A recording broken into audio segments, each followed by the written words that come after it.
Hello student, welcome back to our channel MU education services. हम यहाँ second semester MBA का एक subject project management cover कर रहे हैं।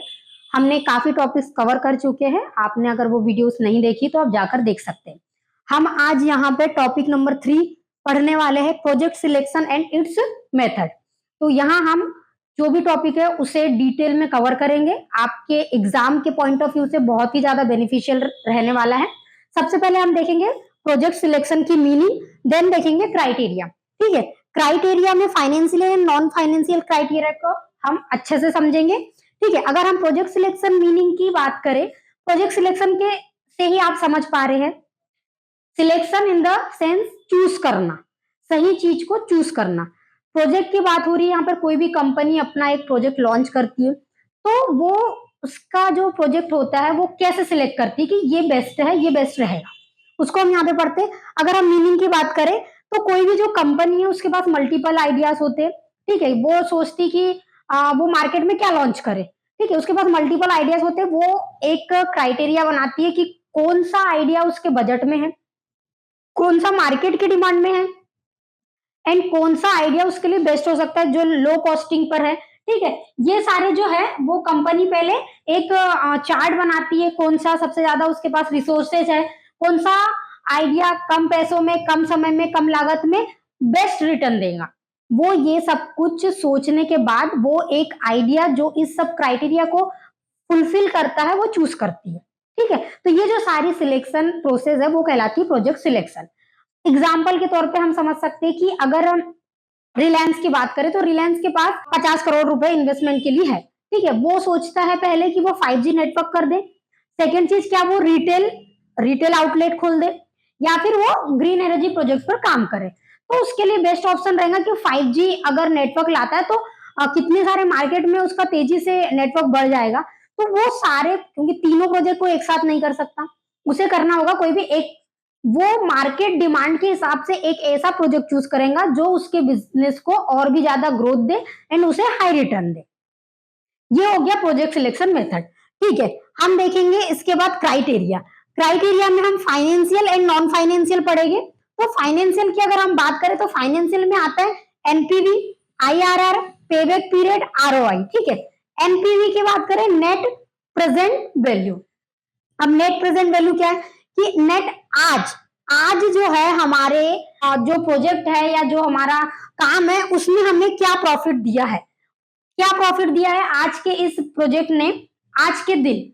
जो एनपीवी हो कभी जीरो से छोटा नहीं होना चाहिए, जीरो से बड़ा होना चाहिए। अगर हम आईआरआर की बात करें, internal rate of return, internal rate of return हमारे प्रोजेक्ट का क्या है, कितना परसेंटेज वो हमें वापस दे रहा है, रिटर्न दे रहा है। हमारे जो प्रोजेक्ट है, जो भी हमारा प्रोजेक्ट है उसकी कॉस्ट ऑफ कैपिटल क्या है, ये हमें पता होनी चाहिए। देन पेबैक पीरियड की बात करें कि उन्होंने जो हमारा पैसा लगा हुआ है बिजनेस में, उसने हमें कितने टाइम बाद में वो पैसा हमें रिटर्न किया है। ठीक है, तो हम जितना ज्यादा कम इन्वेस्टमेंट करते हैं, ठीक है, लेकिन अच्छा करते, वो हमारे लिए बेस्ट होता है।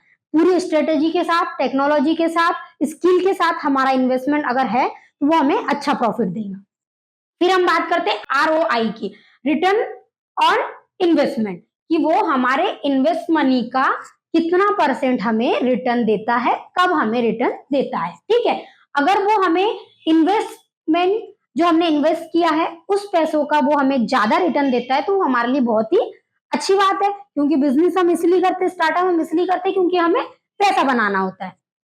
ठीक है, उसके बाद हम बात करेंगे नॉन फाइनेंशियल क्राइटेरिया की। नॉन फाइनेंशियल क्राइटेरिया में हमारा क्या क्या आ जाएगा, पहला आ जाएगा स्ट्रेटेजिक एलिमेंट, सेकेंड आ जाएगा मार्केट डिमांड, थर्ड आ जाएगा रिस्क लेवल, फोर्थ आ जाएगा रिसोर्स अवेलेबिलिटी। ठीक है, रिसोर्स अवेलेबिलिटी के बाद फिफ्थ पॉइंट मैंने यहां लिख दिया है सोशल इंपैक्ट, इसे भी हम डिटेल में समझेंगे। नॉन फाइनेंशियल क्राइटेरिया की अगर हम बात करें, पहला है स्ट्रेटेजिक एलिमेंट। इसमें क्या होता है, कंपनी लॉन्ग टर्म का जो गोल है वो लॉन्ग टर्म है, लॉन्ग टर्म से मैच होता है कि नहीं। ऐसा नहीं कि हमने आज कंपनी खोली, आज हमने कोई भी इन्वेस्टमेंट कर दी, कोई भी एक स्टार्टअप कर लिया, हमने सोचा ही नहीं कि वो कल चलेगा कि नहीं चलेगा, पब्लिक की डिमांड है या नहीं, है कि नहीं। तो ये हमें देखना पड़ता है जो हमारा प्रोजेक्ट है वो कल पर निर्भर है कि नहीं, पब्लिक के डिमांड पर निर्भर है कि नहीं, ये देखना बहुत ही ज्यादा जरूरी होता है। अगर एग्जाम्पल ले ले, अगर टाटा की जो है ईवी कार है, अगर वो ग्रीन एनर्जी विजन से मैच होती है तो ये अच्छी बात है, बिकॉज ये क्या है, लॉन्ग टर्म इन्वेस्टमेंट है, लॉन्ग टर्म प्रोजेक्ट है, वो चलते रहेगा। ठीक है। सेकंड बात करें हम मार्केट डिमांड की।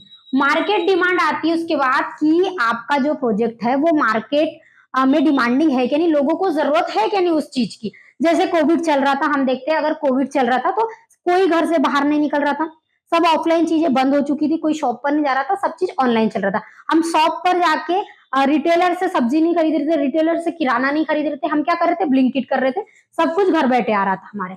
वैसे ही क्या हो रहा था कि ईडी टेक प्रोडक्ट को ज्यादा प्रेफरेंस मिल रही थी।